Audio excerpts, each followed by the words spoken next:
Hi, my name's Sydney, and today I'm going to be talking about Duane Jones.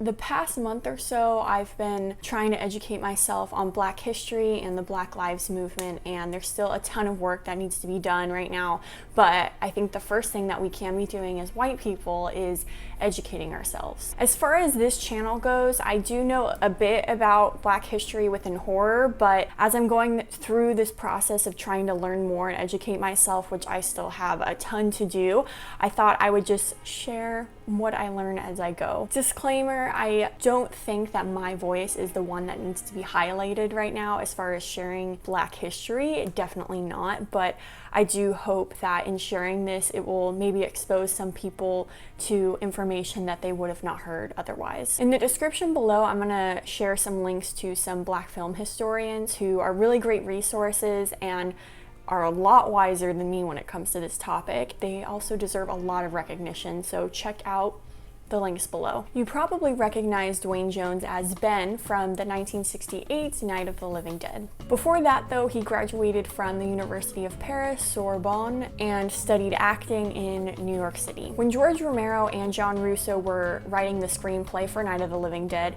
they actually weren't casting for a Black man to play Ben. But when Duane read the part, they picked him because they said Jones simply gave the best audition.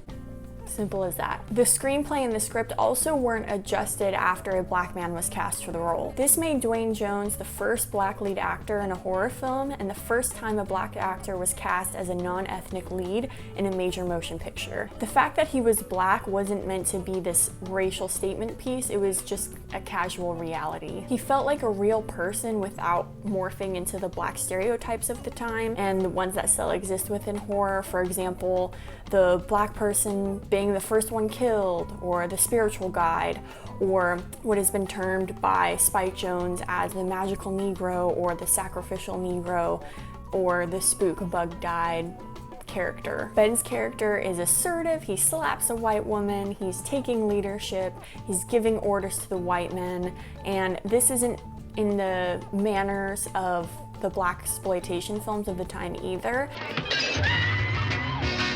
The mob wanted Harlem back. They got Shaft up to here. His character just feels authentically a leader. While the casting felt very significant at the time, what feels more poignant than ever is definitely the ending though. So the original script calls for Ben being mistaken by the police to be a zombie, and they shoot and kill him. And this is exactly what happens to Ben in the movie. But there is something so gut-wrenchingly upsetting about watching it today, especially with the racial tensions that we're still facing. So unfortunately, we live in a country that is built on systemic racism. The history of police violence on Black people is undeniably prominent. The list of innocent Black people shot by police for just simply existing is uncountable. In this scene, the police don't try to see if Ben is a living person and not a zombie. They simply just see him and shoot him. It could be argued, well, look at the monstrosities that they're up against, how much pressure they're under,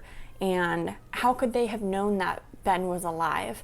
And Ben didn't even say anything to make himself distinguishable as not a zombie. But paralleling current times, whether or not your mind is wanting to justify the actions of the police, at the end of the film, an innocent Black man is shot for simply trying to survive. Was this the message that George Romero and John Russo were aiming for?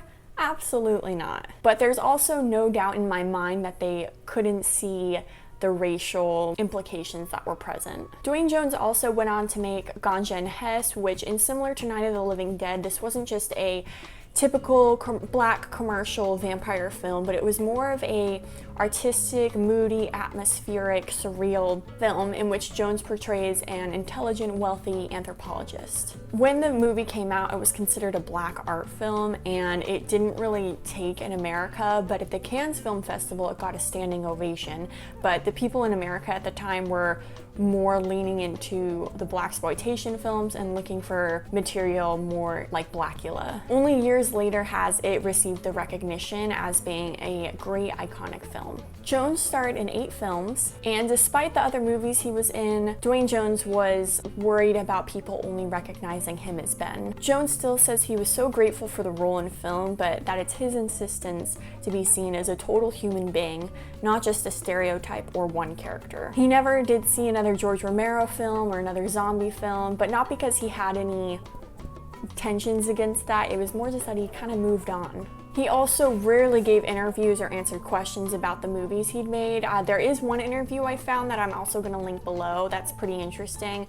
But admittingly, he was kind of creating a bit of mystery about himself. He also believed it wasn't his responsibility to help people decide how they felt about Night of the Living Dead or his participation in it. Also, he says the questions he was getting were the same questions over and over again, and they were so predictable that he just wasn't interested in answering it, which I'm sure happens to any person in film or celebrity. They're getting the same questions over and over again. He was actually more interested in discussing the editing of the film because he thought that's what made the movie so genius rather than his role in it. He does say that his experience making the film, he had a lot of fun, there was a lot of camaraderie on set, and he never felt like he was being misused or mistreated, and he just had a pleasant time making the film. Aside from his film career, he has a really extensive academic career as well. He oversaw the literature department at Antioch College. He taught literature at Long Island University. He helped design Harlem Preparatory School, where he headed the English department, taught acting at the American Academy of Dramatic Arts. He was the executive director of the Richard Allen Center for Culture and Art. He was also a professor of theater at the State University of New York at Old Westbury, where the Duane L. Jones Recital Hall is named after him. This man did a lot for the theater, and he also did a lot in uplifting and giving representation to Black people in the arts. Duane Jones passed away on July 22nd, 1988 at the super young age of 51 from cardiac arrest. Although Duane Jones feared being only recognized as his character Ben, we know this is not true. He is a legend much greater than his character for being the first representation of a strong, intelligent, heroic leading Black man in cinema, and his contributions for simply being himself has completely changed the course of cinematic history. Thank you so much for watching this video, and if you liked it, you can subscribe if you want to. And lastly, kind of a fun fact, Duane Jones, Morgan's son in the show The Walking Dead, is named after Duane Jones. Kind of just fun little fact. Bye.